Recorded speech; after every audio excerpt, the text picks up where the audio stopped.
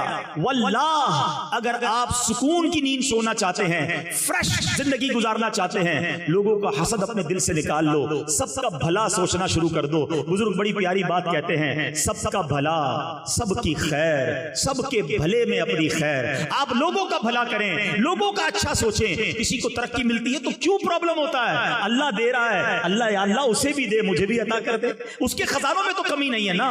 اب آخر میں یہ جو میں بیان کر رہا ہوں, لوگ ہو سکتا ہے سوچ رہے ہوں یار بیان تو بہت اچھا ہو رہا ہے, لیکن میں تو حسد نہیں کرتا. حسد واقعی بری چیز ہے, مگر میں کدھر حسد کرتا ہوں. چلیں کولیسٹرول چیک کرانے کے لیے کسی لیبارٹری میں جاتے ہیں نا, شوگر ٹیسٹ کرانے جاتے ہیں, میں ایک چھوٹا سا لیبارٹری ٹیسٹ کر لیتا ہوں آپ سب کا.